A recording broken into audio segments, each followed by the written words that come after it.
Նրանք ովքեր հետաքրքրվում են կարող են թերթերի մամուլի օրգանները բարձրացնել, այնտեղ ամեն ինչի մասին գրվել է, թե ինչ հետևանքներ կունենա 1998 թվականի փետրվարյան հայտնի իրադարձությունները, տրվել է որոշակի վերլուծություն, թե ինչու ինչ մթնոլորտ կձևավորվի եւ ինչու այդ մթնոլորտը կբերի ողբերգությունների, որը մենք ունենք եւ ցավոք ես վախենում եմ, որ ողբերգությունների շարքը շարունակվի, եթե իհարկե համապատասխան քաղաքական շրջանակները լուրջ եւ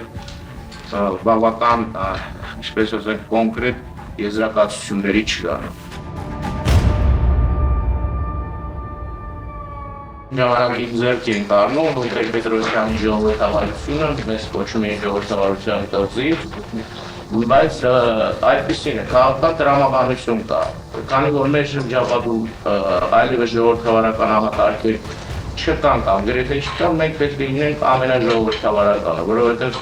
20-րդ դարի ավարտի աշխարհական տրամաբանության համաձայն, այսպես ասած, քարտեզների վերաբաժանման ֆունկցիան միշտ դրվում է ժողովրդավարական երկրների վրա։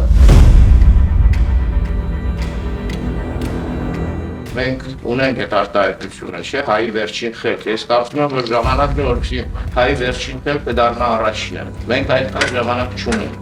Մենք չունենք այդքան բնակչություն, ասենք, որ ասենք 1 միլիոն էսքով, 1 միլիոն էսքով, մենք չունենք մի առանձնակի տնտեսություն, որ ասենք մի քիչ է տնտեսությունը ավելի ավելակ, մի քիչ պակաս, մենք պետք է պարզապես ճիշտ գիտակցենք, թե ինչ է մեզնից պահանջում կոնկրետ փուլում եւ մեր հնարավորությունների չափով տեղավորվենք այդ պահանջների։ Խորհրդային բանակում ռավարտայություն կար, не можешь научить, не хочешь заставить։ Նույնը գործում է նաև աշխարհաքաղաքականության մեջ։ Ստիպելով քեզ դեմոկրատ սարքել, որովհետև ֆունկցիան ես կատարելու, որովհետև դու պատմական հայրենիք ունես ազատագրելու։ Իսկ ազատագրելու համար դու պետք է ունենաս ժողովրդավարական համակարգ, գումարած ազգայնական հայրենասիրական բանակ։ Բայց բանակը պետք է ծառայի միայն եւ միայն ժողովրդավարական համակարգին։ Համակարգը ժողովրդավարական չեղավ, դուք վերցրեք պատմությունը նայեք վերջին 50 տարվա ընթացքում, ասենք երկրորդ աշխարհամարտից հետո, որ երկրներն են, որ երբևիցե հող են ստացել եւ պահպանել են այդ հողը։ Միայն ժողովրդավարական համակարգերը։ Ասենք միջազգային արժութային հիմնադրամն ու համաշխարհային բանկը քեզ բերում են այդ հողը տալիս են ու դու ժողովրդավար ես դառնում, կամ ժողովրդավարական ես դառնում։ Չկա այդպես բան, ունիկալ ֆորմուլա գոյություն չունի։ Ի վերջո նույն արևմտյան ժողովրդավարություններ կոչվածները, Միացյալ Նահանգների ժողովրդավարությունը էապես տարբերվում է Ֆրանսիայի կամ Գերմանիայի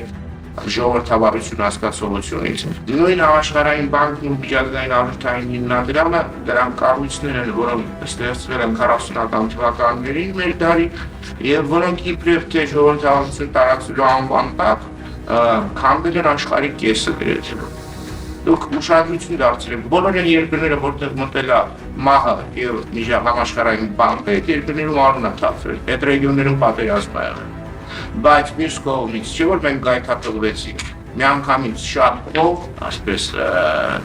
քաշ փող, ես դեռ ասել եմ, մենք քրիստոնյա ժողովուրդ ենք, կարծես թե 1701 ենք պատրաստվում նշել, չէ՞ մի գայթակղվի։